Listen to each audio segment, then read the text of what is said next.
todos. Meu nome é Luísa Araújo. Eu sou fellow em ecocardiografia pediátrica da Cardioped Brasil e hoje eu vou apresentar o Clube do Eco.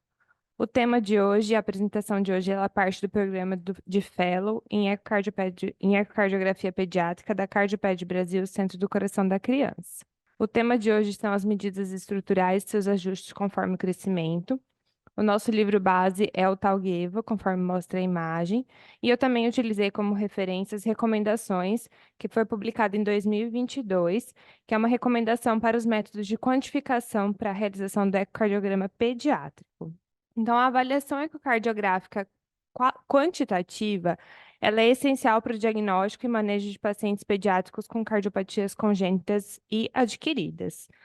Entretanto, o diâmetro das estruturas cardíacas ele não é influenciado apenas pela repercussão hemodinâmica das doenças ou também o tratamento dessas doenças, mas também pelo crescimento, pela idade, pela genética, o sexo, raça, biotipo, exercício e até o hematócrito do paciente. Além das alterações hemodinâmicas, a superfície corpórea ela é o maior determinante da normalidade das estruturas cardiovasculares. Então, todas as estruturas cardíacas, elas aumentam com o crescimento somático da criança. Esse fenômeno, ele é conhecido como alometria cardiovascular. Então, existe um consenso na forma de medida de cada estrutura. A expressão das medidas indexadas à superfície corpórea, que é um cálculo que envolve o peso, estatura e a idade do paciente, permite a distinção entre a normalidade e a anormalidade em crianças. Ainda é necessária a coleta de dados quantitativos de uma população normal para que sirva como uma referência em relação à função ventricular, mas para isso tem que ter um consenso na forma da medida do tamanho de cada estrutura cardiovascular para que haja uma base de dados para que a gente possa utilizar como referência. Primeiro, precisa ser realizada uma otimização para a aquisição de melhores imagens. Então, vários fatores técnicos podem influenciar na acurácia das medidas, como já foi explanado em outras aulas. Então, sabe-se que a resolução axial paralela ao feixe de ultrassom ela é superior à lateral, que é a resolução que é perpendicular ao feixe. Então, medidas obtidas num plano axial e linear, elas são melhores. Por isso, os planos paraesternais são os melhores que os apicais para medidas, por exemplo, do anel aórtico. A resolução lateral, ela vai diminuir à medida que o ponto se vai se distanciando do transdutor. Então, o transdutor ele tem que ser posicionado o mais próximo possível da estrutura que a gente tem interesse em avaliar, quando apenas planos lateralizados estão disponíveis. E para imagens com grande profundidade, a resolução do ultrassom ela acaba excedendo a resolução de pixels do monitor. Então, diminuindo a profundidade da imagem ou utilizando um zoom na área de interesse, a gente pode melhorar a resolução do monitor.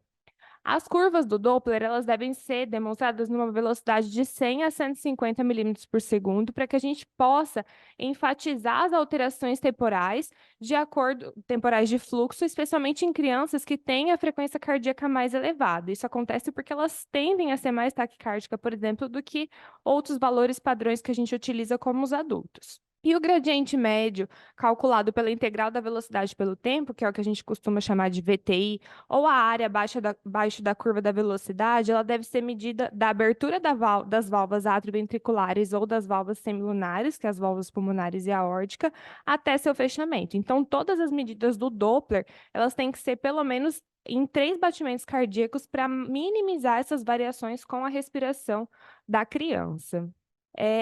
Para otimizar, os trabalhos iniciais eles foram baseados no modo M, mas as recomendações mais atuais eles valorizam as medidas intraluminais no modo bidimensional, ou seja, das bordas internas proximal à borda interna distal das estruturas que a gente quer avaliar.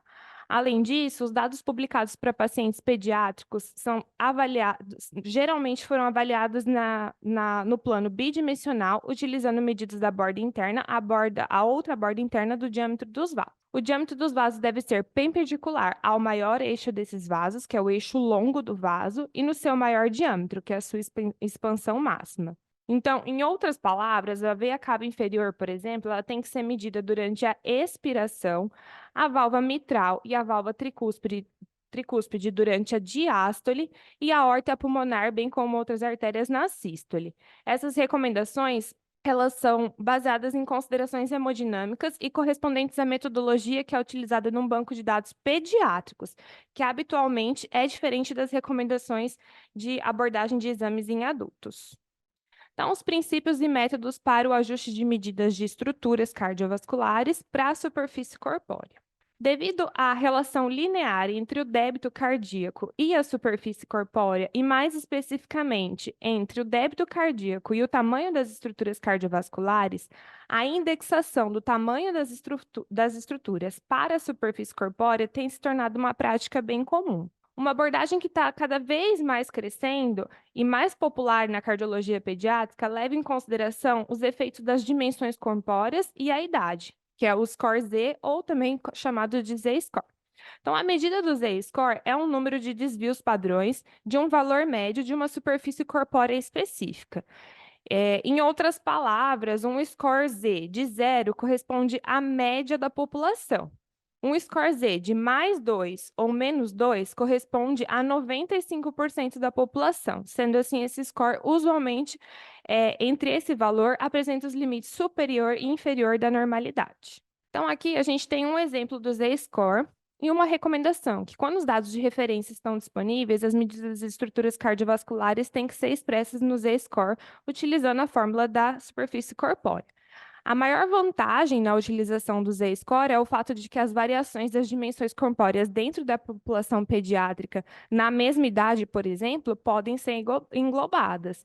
Entretanto, essas medidas são limitadas pelo fato da população normal ser composta por indivíduos supostamente com ecocardiogramas normais e não levar em conta outros parâmetros como sexo e raça. Então, a interpretação do Z-score é cerca de 98% da população está entre -1 e +1, cerca de 68, perdão, cerca de 95% da população entre -2 e +2, e cerca de 99% tem um Z-score entre -3 e +3. Isso é conhecido como a regra dos 68, 95 e 99. Então, entre -2 e +3, apenas 4% da população está englobada. Então, a gente considera já fugindo do desvio padrão para a normalidade da idade. Então, primeiro a gente vai começar com a análise das veias sistêmicas. A veia cava superior não é medida de rotina na nossa prática clínica, então a gente não tem dados de referência disponíveis. Já a veia cava inferior, ela também não tem medidas, a gente não tem padrão de medida para ser realizado padrões de referência, porém, se necessário ser utilizado, ela pode ser medida logo acima da junção com as veias hepáticas, logo abaixo no diafragma, no plano subcostral em eixo curto. Isso vai demonstrar a veia cava inferior no seu eixo longo e também pode se correlacionar com o estado volêmico. Então, o diâmetro da veia cava inferior, ele vai variar com a respiração e esse índice de colapsibilidade, que é a porcentagem de encurtamento do diâmetro da veia cava inferior com a inspiração e expiração, pode correlacionar-se com a pressão arterial direita em adultos. Por isso que se tem uma correlação também com a pressão arterial direita na população pediátrica. Já as veias pulmonares são mais bem visualizadas nos planos parasternal esquerdo alto ou supraesternal no eixo curto, que é o famoso corte do caranguejo, demonstrando a drenagem das veias pulmonares direita e esquerda no átrio esquerdo. A utilização de imagens simultâneas com e sem o mapeamento de fluxo em cores, que é o Color Compare, ajuda na identificação das veias pulmonares. O diâmetro de cada veia pulmonar pode ser medido nas imagens bidimensionais, não é utilizado de rotina, mas caso se suspeite, por exemplo, de alguma alteração, como uma hipoplasia de veias pulmonares, é no método bidimensional juntamente com o Color Compare. O apêndice atrial esquerdo, ele deve ser bem identificado e não pode ser confundido com a veia pulmonar esquerda. Já em relação ao Doppler nas veias pulmonares e sistêmicas, então a caracterização dos padrões das curvas do Doppler nas veias sistêmicas e pulmonares pode ajudar na avaliação da função diastólica atrial e ventricular, bem como quanto ao funcionamento da válvula atrioventricular. Então, aqui a gente tem a demonstração de um padrão de fluxo venoso pulmonar nessa primeira imagem, que está à esquerda, em que a onda S ela é a velocidade de pico durante a sístole ventricular, a onda D ela é a velocidade de pico durante a diástole ventricular, e na segunda imagem a gente consegue ver com mais ênfase a onda AR, que é a velocidade de pico do fluxo retrógrado durante a contração atrial. Então, resumindo, né, a onda S ela é o fluxo anterógrado da sístole que ocorre por um relaxamento atrial, quanto tanto pelo relaxamento atrial quanto pela abertura da válvula atrioventricular, que pode ser bifásica se tiver uma dissociação temporal desses dois componentes. Existe também a presença do fluxo S retrógrado anormal, que ele pode ocorrer em casos que a gente tem, por exemplo, uma insuficiência tricúspide importante, ou se a gente tiver uma dissociação elétrica. A gente tem a contração atrial, mas não tem a abertura da válvula atrioventricular com uma relação de tempo combinada. A onda D, ela é o fluxo anterógrado durante a diástole ventricular. Como as frequências cardíacas na faixa etária pediátrica elas estão elevadas, não é incomum a onda S e a onda D estarem fundidas. Já a onda AR, demonstrada aqui na segunda imagem, ela corresponde à onda de fluxo reverso em direção às veias pulmonares, que pode ser provocada por dois fenômenos. A contração atrial, que vai aumentar a pressão do átrio esquerdo e supera a pressão das veias pulmonares, e o fechamento da válvula mitral, que vai acabar empurrando o sangue para dentro do átrio esquerdo. Então, geralmente, esses componentes se fundem e o resultado é uma onda única, porém, em algumas situações, a gente consegue distinguir os dois picos. As medidas venosas elas podem se alterar com a respiração, então, como eu já enfatizei no outro slide, é sempre importante avaliar em pelo menos 3 batimentos cardíacos. Aqui eu tenho outra imagem que eu acho que é uma representação esquemática um pouco mais ilustrativa das ondas. Então, quando a pressão atrial está elevada, geralmente a complacência da cavidade está reduzida, tornando o fluxo das veias em direção ao átrio cada vez mais dependente da diástole, né, do relaxamento do ventrículo, porque a cavidade atrial não consegue mais relaxar adequadamente, o que leva à redução do componente S e aumento do componente D. Então, na primeira imagem, a gente tem um padrão de curva normal, em que a onda S e a onda D, elas têm a mesma amplitude, e a gente tem uma onda AR, mas não tão protuberante. Quando a gente começa a evoluir para uma disfunção diastólica, a onda D, ela começa a ficar mais apiculada em relação à onda S, e a gente tem um aumento progressivo da velocidade e da duração da onda reversa, as veias pulmonares. Em relação às medidas, no átrio esquerdo, as recomendações atuais envolvem o cálculo do volume do átrio esquerdo nos cortes apical, imediatamente antes da abertura da válvula mitral, usando as dimensões no maior eixo, que é o eixo longo, e no menor, que é o eixo curto, e a planimetria da área nos planos ortogonais. Então, aqui nas imagens, a gente tem um apical 4 câmaras e também um apical 2 câmaras no final da sístole ventricular, que é quando a gente tem o maior diâmetro do átrio, e na imagem A, a gente tem o comprimento no eixo maior do átrio esquerdo.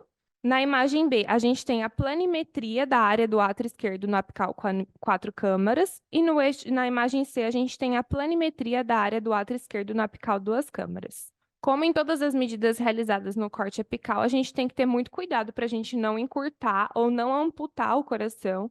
E dentre todas as formas de calcular o volume do átrio esquerdo, a área pelo comprimento ou Simpson biplanar, que é a somação dos dois discos, são utilizadas no apical 4 câmaras e 2 câmaras e parecem fornecer os dados mais consistentes de acordo com as publicações dos adultos normais.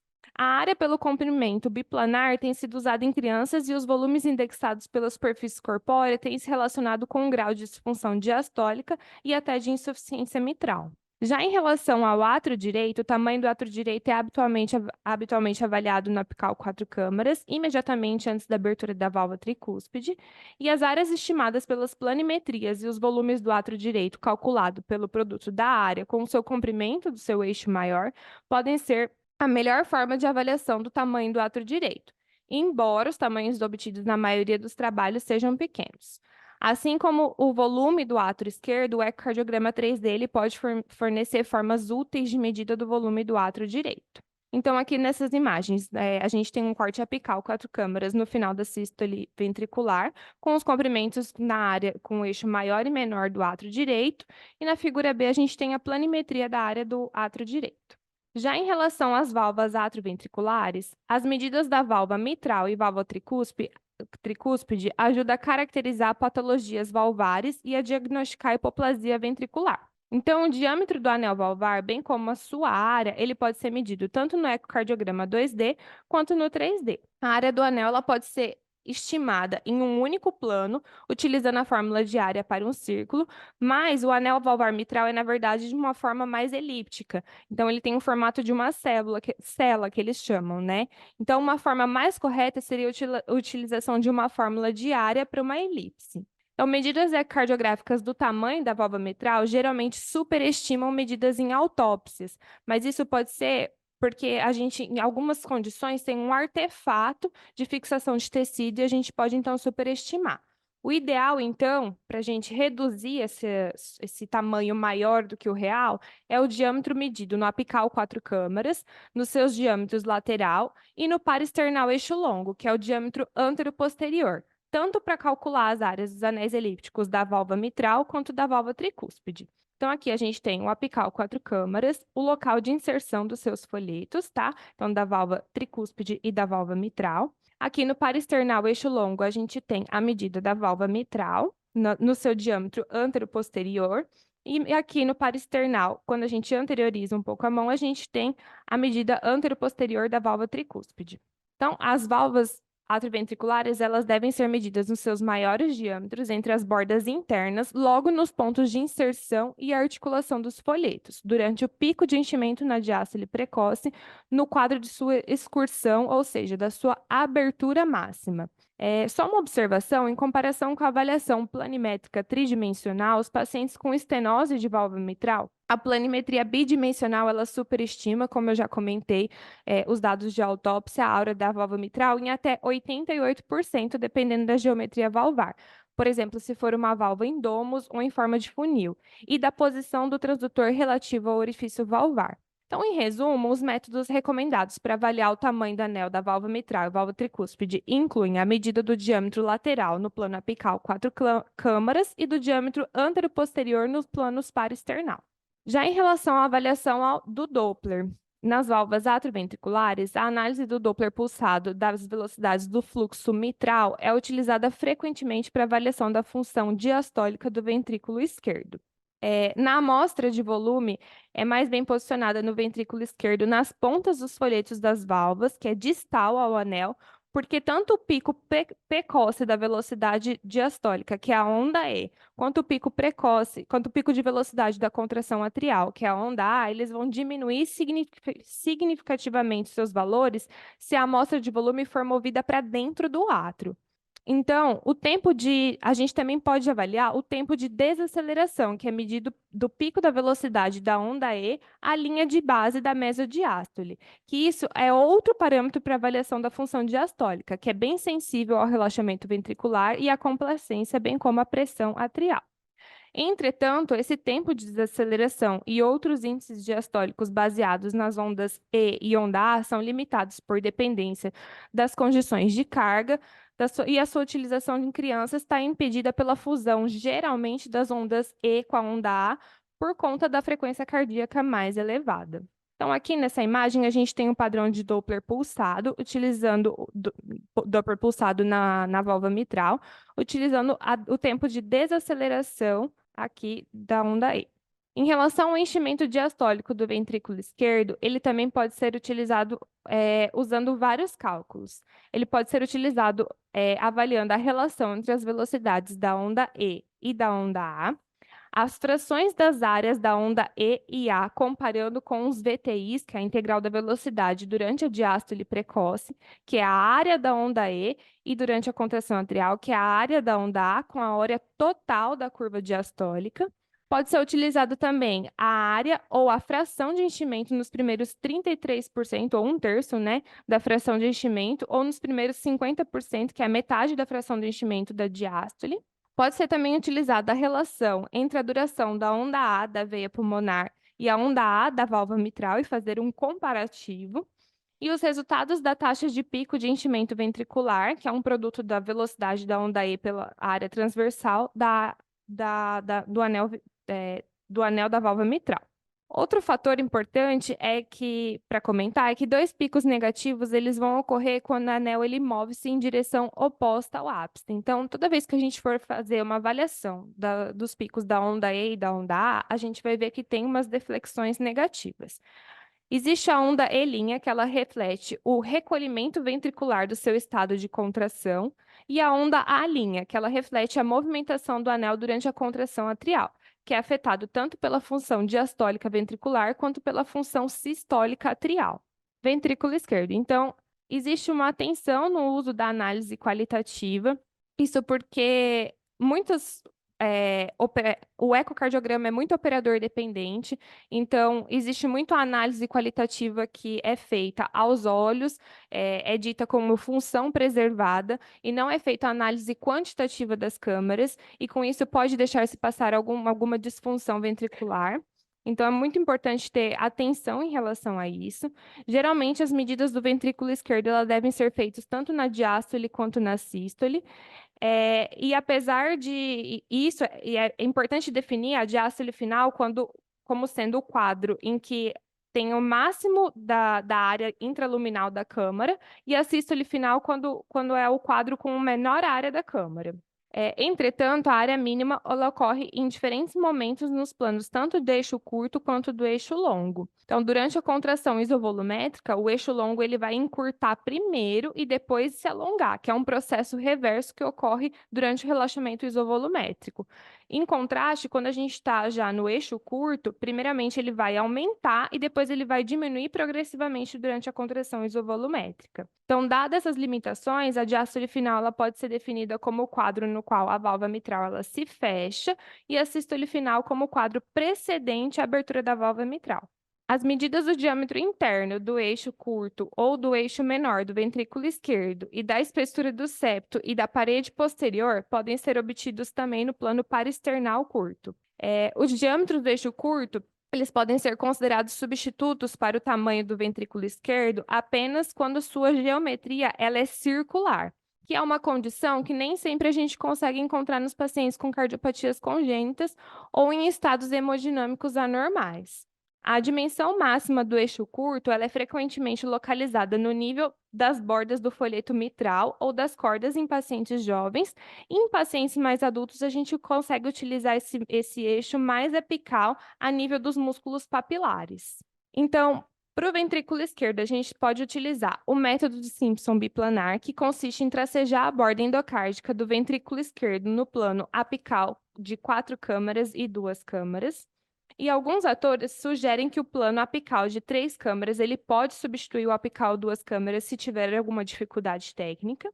E em crianças com ventrículo esquerdo com formato anormal, o algoritmo de Simpson modificado pode ser utilizado, em que a gente vai utilizar uma combinação dos planos do eixo curto e longo, e isso pode ser melhor do que o algoritmo biapical, como demonstra a figura aqui ao lado. O volume do ventrículo esquerdo, ele também pode ser medido pela área comprimento, ou método Bala, método Bullet.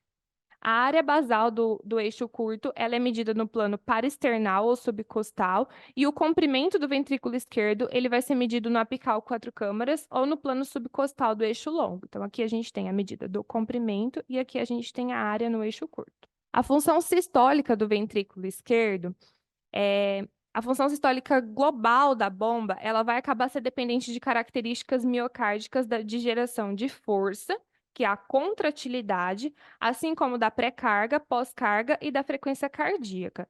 Enquanto a função miocárdica, ela representa a contratilidade miocárdica independente das condições de carga e de frequência cardíaca. Então, os métodos geométricos para avaliação da função global do ventrículo esquerdo mais frequentemente utilizados são a fração de encurtamento linear e a mudança da área fracional e a fração de ejeção volumétrica. Então, esses métodos são afetados pelas condições de carga, mas a fração de ejeção e a mudança da área fracional são menos sensíveis às geometrias anormais da câmara e alterações regionais. A fração de ejeção ela pode ser calculada utilizando os diâmetros internos do ventrículo esquerdo no seu menor eixo, obtidos pelas medidas padrões em modo M ou nas imagens bidimensionais, utilizando a equação pelo diâmetro diastólico final menos o diâmetro sistólico final sobre o diâmetro diastólico final. Em relação à avaliação ao Doppler, A movimentação do anel da válvula mitral, ela é avaliada nas suas junções lateral e septal, enquanto a movimentação do anel tricúspide, ela só vai ser apenas na junção lateral. Então, válvula mitral. Então, aqui, lateral e septal, e a válvula tricúspide a gente costuma avaliar só na sua porção lateral.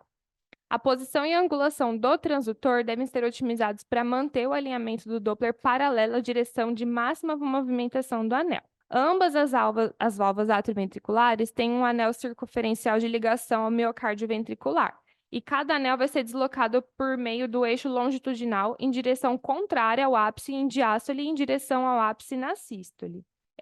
No plano apical 4 câmaras, a gente tem uma janela ideal para o eixo longitudinal ventricular, com pouca movimentação lateral do anel durante o ciclo cardíaco. Em relação ao Doppler do ventrículo esquerdo, as velocidades de diversos picos diastólicos e sistólicos podem ser avaliadas no Doppler tecidual através desses traçados pela movimentação anular. Então, a gente tem dois picos diastólicos negativos que ocorrem quando o anel se move em direção oposta ao ápice, como eu já comentei anteriormente, que é a movimentação diastólica precoce, que é a onda E', que reflete o recolhimento ventricular, e é o estado de contração. E já a movimentação do anel durante a contração atrial, que é a onda A', que é afetada tanto pela função diastólica ventricular quanto pela função sistólica atrial. Então, o pico sistólico positivo, ele vai representar a movimentação do anel em direção ao ápice durante a sístole, que é a onda S'. O TRIV, que é o tempo de relaxamento isovolumétrico, ele pode ser medido no final da onda S' até o início da onda E, como está mostrado aqui na imagem. Já o tempo de contração isovolumétrico, é esse daqui, ele pode ser medido do final da onda A' até o início da onda S'. O índice de performance miocárdica ele é calculado com o tempo de relaxamento isovolumétrico somado ao tempo de contração isovolumétrico dividido pelo tempo de ejeção, e ele é medido tanto pelo Doppler espectral quanto tecidual, e tem sido utilizado para avaliação combinada tanto das funções sistólica como diastólica, com valores de referência disponíveis tanto para adultos quanto para crianças. Essa imagem, eu acho que ela ilustra um pouco mais sobre os padrões normal e anormais das avaliações das ondas E e A e das ondas E' que a gente pode avaliar. Então, na maioria das cardiopatias, a primeira função ventricular a se alterar vai ser a função diastólica. Então, a sua avaliação ecocardiográfica vai envolver diversos parâmetros que, combinado, vai resultar em três principais classificações de disfunção: a alteração de relaxamento, ela pode ser pseudonormal também ou restritiva. Então, o padrão normal, a gente vê que tem um tempo de desaceleramento da onda E, que chega até a linha de base, e depois a onda A.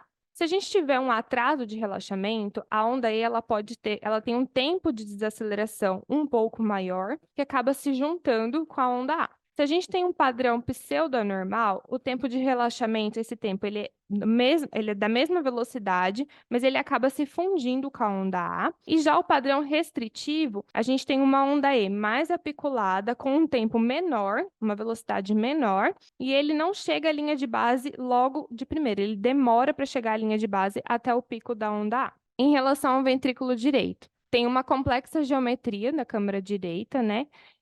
O ecocardiograma bidimensional ele tem sido usado para avaliar a dimensão e a função do ventrículo direito, embora geralmente ele subestime, de forma geral, o volume do ventrículo direito quando é comparado como, por exemplo, com a ressonância magnética. E, além disso, a gente tem limitações inerentes à aplicação das medidas feitas de forma linear e transversal, porque a câmara direita ela tem uma geometria um pouco mais complexa e a gente tem uma dificuldade técnica ocasionada pela posição do ventrículo direito atrás do externo. Então, como ocorre com o ventrículo esquerdo, no plano apical 4 câmaras, a borda da região basal do ventrículo direito ela é definida com linhas conectando a inserção da válvula tricúspide. O diâmetro maior e menor da região basal e da medida do ventrículo direito pode ser medido no fim da diástole, que é definida, como eu já comentei, pelo momento em que a válvula tricúspide se fecha, tomando-se cuidado para não encurtá-la. Então, aqui a gente tem imagens para fazer as medidas do ventrículo direito no plano apical 4 câmaras durante o fim da diástole, mostrando na imagem A os diâmetros da porção média e da porção, aqui a porção basal e a porção média do ventrículo direito.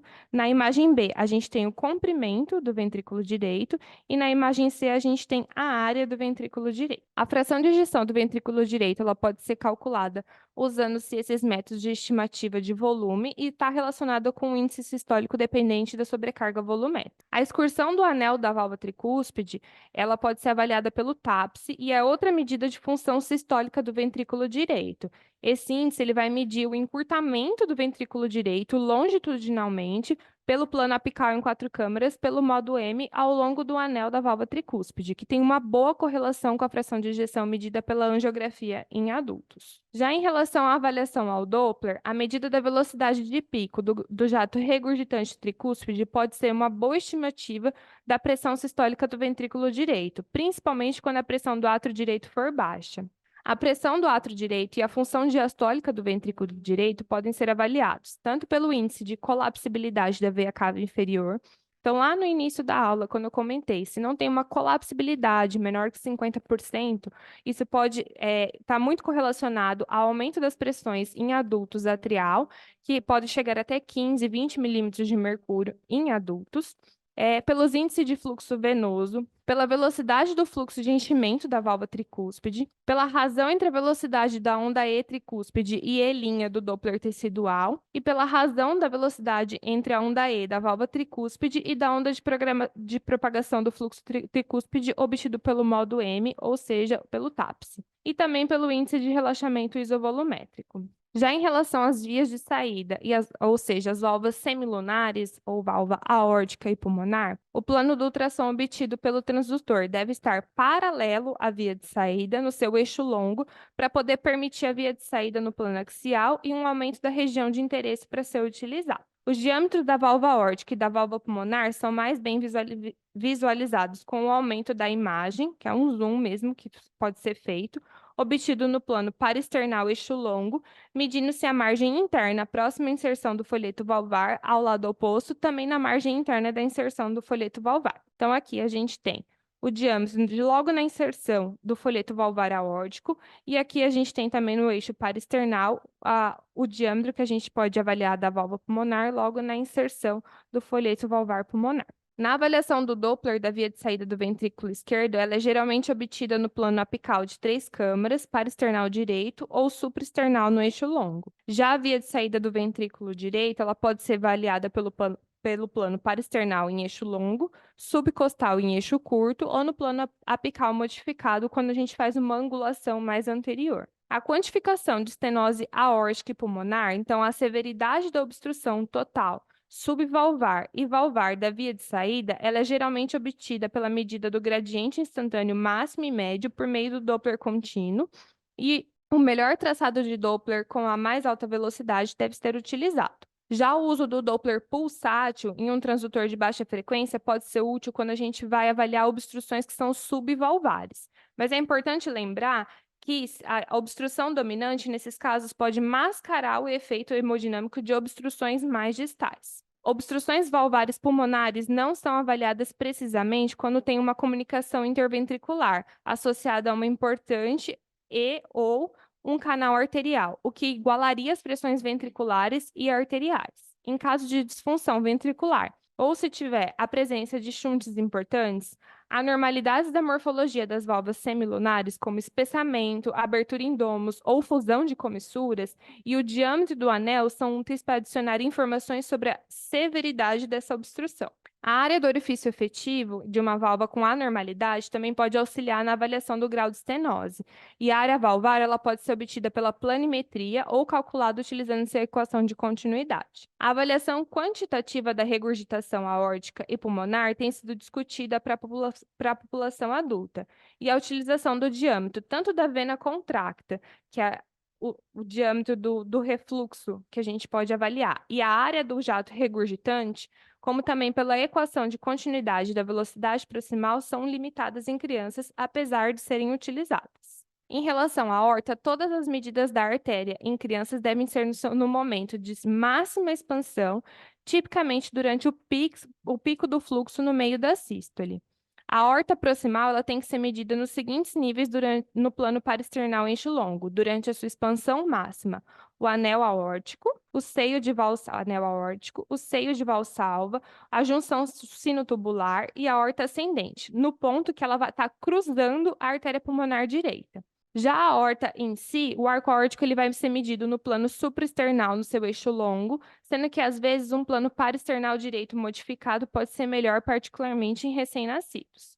As medidas devem ser feitas nos seguintes níveis, que é o arco transverso proximal, o arco transverso, que é antes do tronco braquicefálico, o arco transverso distal, que é entre o tronco braquicefálico e a subclave esquerda, e a região de istmo, que ele é a região, o segmento mais estreito e distal da subclave esquerda. A aorta descendente ela pode ser medida no plano subcostal, em eixo curto, no nível do diafragma. A medida das coronárias ela deve ser feita no seu momento de máxima expansão. A velocidade do Doppler colorido baixa, com uma imagem dupla no monitor, ela deve ser utilizada para evitar erros, como medidas de veias ou artefatos que podem mimetizar as artérias coronárias. Então, geralmente, a gente utiliza o eixo curto para medir a região proximal das artérias coronárias esquerda, descendente anterior proximal e distal, e a artéria circunflexa, e também a artéria coronária direita proximal.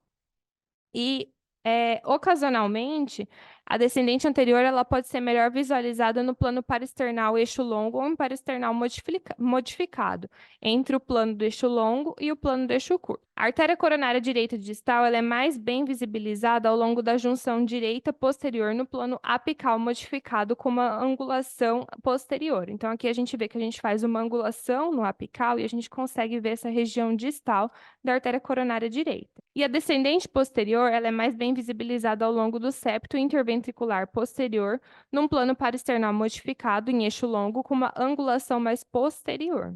Já a medida das artérias pulmonares, as medidas podem ser feitas nos planos parasternal ou supraesternal em eixo curto, embora o supraesternal apresente menor variabilidade, provavelmente pelo menor movimento do coração no sentido de translação. Os diâmetros da artéria pulmonar entre a junção sinotubular e a bifurcação e dos ramos pulmonares podem ser medidas no plano parasternal em eixo curto. Essas foram as referências utilizadas. Muito obrigada.